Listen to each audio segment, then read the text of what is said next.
अच्छा उमर, जो हम ब्रेक से पहले बात कर रहे थे और आप सबने अपनी राय का इजहार किया, खान साहब का जो पूरा का पूरा केस है वो टिका हुआ है मॉरल्स के ऊपर, उनकी अखलाकी बरतरी के ऊपर।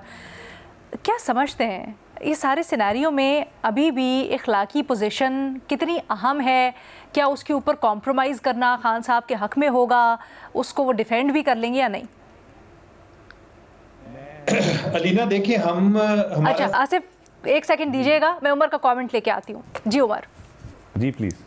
अलीना देखिए, हम सब लोग ना एक अपने अपने पर्सपेक्टिव से चीज़ों को देखते हैं कि अगर हम फैक्ट्स की बात करें ना, फैक्ट्स में तो ये है कि इमरान खान ने पहले जो एक ये इंतकामी सियासत का आगाज हमारी हालिया तारीख में हुआ वो इमरान खान ने किया है। अब ये उसको जवाब दे रहे हैं और साथ ये इस मामले में परेशान भी हैं कि क्या वो वापस आके ये सिलसिला आगे लेकर चलेंगे या इधर रुकेगा।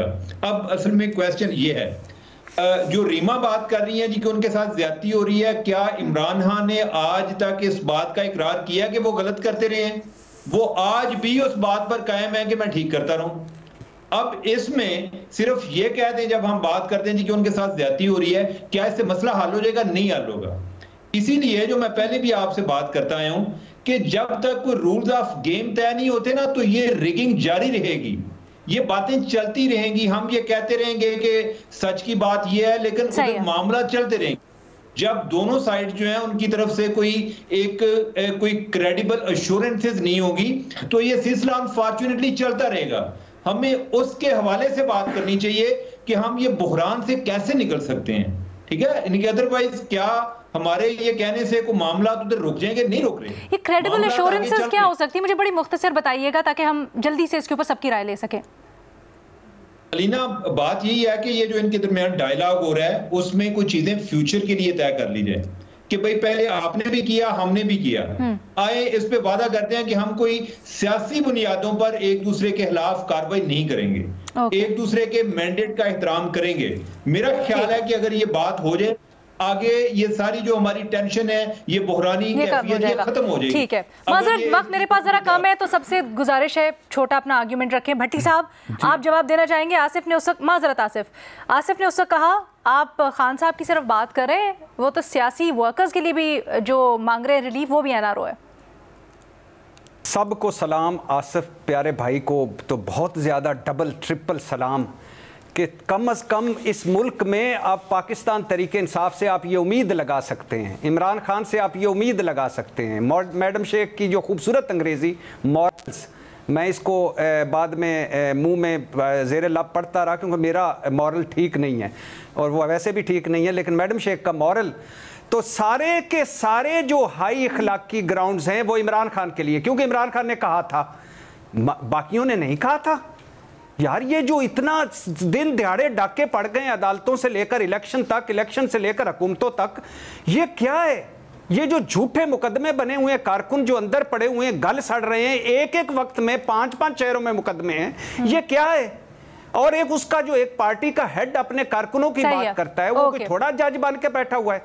और दो बातें मुख्तसर नैब का किरदार था, आसिफ बशीर साहब ने कहा अभी, मतलब अभी नैब शफाफ है, एसी उतार दूंगा मतलब एसी लगे हुए थे, और एनआरओ नहीं दूंगा मतलब अब तो वो एनआरओ मांग भी नहीं रहा, तो इससे बुरी बात क्या हो सकती है? क्यों एनआरओ दे इमरान खान और क्यों ले प्लीज मुख्तसर। ओके भट्टी साहब माजरत। जी मैं रीमा जो है उनकी बात हमेशा बड़ी वो ज़बरदस्त होती है, बड़ी बैलेंस्ड होती है, लेकिन मैं एक उनकी वजाहत करता हूँ। देखें, मैं वर्कर्स की बात नहीं कर रहा, मैं उन लीडर्स की बात कर रहा हूँ जिन्होंने एनआरओ करने वाली, जिन्होंने चार्टर ऑफ डेमोक्रेसी करने वाली जमातों को कहा कि इन्होंने आपस में मुका कर ली है, जिन्होंने हमेशा दूसरों को कहा कि मैं एनआरओ नहीं दूंगा, हालांकि उन्होंने खुद उनके ऊपर सियासी और इंतकामी मुकदमात बनाए, जिसको देखा कि अगर किसी की कमर दुख रही है तो इसको बख्तरबंद में लाओ, खड्डों में मार गए। देखिए, मैं वो बात कर रहा हूँ जो उनके दौर में हुई है, जो भट्टी साहब इससे इनकार नहीं कर सकते कि ये नहीं हुआ। मैं ये कहता हूँ कि अब अगर वो जमात सियासतदानों से कहती है कि मेरे वर्करों पे ये मुकदमे खत्म करो, क्योंकि हम जानते हैं कि सिस्टम में नहीं होते, कम से कम अपने पिछले बयान पे माफी तो मांगे। मैं वर्करों के कानूनी राइट्स का पूरी तरह वकील भी हूँ और मैं समझता हूं बल्कि किसी के साथ हम कह रहे हैं गलत किया खान साहब ने या उनकी पार्टी ने कभी माफी नहीं मांगी। रीमा मेरा ख्याल है यही हमारी डिसएग्रीमेंट है। आसिफ साहब बिल्कुल दुरुस्त कह रहे हैं, हमने कई साल इन जो केसेस बनाए गए हैं उन पे तनकीद की है, पॉइंट आउट किया है वो किस तरह पॉलिटिकली ड्रिवन है। उमर भी जो बात कर रहे हैं कि इमरान खान साहब नहीं माफ़ी मांगेंगे, वो ढीठ है, उनकी सियासत ही ये है कि उन्होंने सही किया। मेरा लेकिन डिसएग्रीमेंट इस पे है क्योंकि मैं कानून की ज़्यादा बात करती हूँ। मेरे लिए जो कानूनी सिचुएशन है वो बदलती नहीं है अगर कोई माफ़ी मांगे या ना मांगे। जो अगर वर्कर्स हैं वो कई दर्जनों सैकड़ों वर्कर्स हैं जो जेलों में हैं। अब अगर मैं ये कहूँ इमरान खान साहब माफ़ी मांगे उसके बाद वो उनकी रिलीज़ की बात करें तो मेरा ख्याल है ये अनफेयर होगा, क्योंकि उनका क्या कसूर है? वो लीगली जेल में अनलॉफुल ग्राउंड्स में है, लीगली नहीं बनता कि वो क्यों इतनी देर तक उन्हें बेल नहीं मिल रही जबकि उनके जो केसेस हैं वो इतने कमज़ोर हैं। तो मेरा ख्याल है इसमें हमारा एक पॉइंट ऑफ डिपार्चर है। मैं तो दहशत गर्दों के हकूक की भी बात करती हूँ क्योंकि एक्चुअली हमारा आइन उनको भी प्रोटेक्ट करता है। लेकिन यहाँ पर सवाल है, अगर एक शख्स जिसने दूसरों के कत्ल करने के ऊपर इल्ज़ाम लगाया हो या उसके ऊपर बड़ी बातें की हों और फिर सज़ा भी हुई हो, जब वो खुद कत्ल करे और फिर अपने लिए रिलीफ चाहे और अपने लिए चाहे कि बेहतर ही हो, फिर दोनों में से क्या चीज़ें बेहतर होंगी? क्या उसके साथ कानून के मुताबिक ही हिसाब किया जाए या फिर उससे डिपार्चर हो जाना चाहिए? अलीना, कानून से डिपार्चर कैसे है अगर इमरान खान साहब को बेल मिलती है? उनको बेल ना मिलना कानून से डिपार्चर है। जो इस वक्त हो रहा है वो कानून से डिपार्चर है। अगर उनको 190 मिलियन पाउंड केस में कन्विक्शन हो जाती है एक फेयर ट्रायल के जरिए, फेयर प्रोसेस के जरिए, तो वो भी लॉफुल है, इंसाफ तो वो है।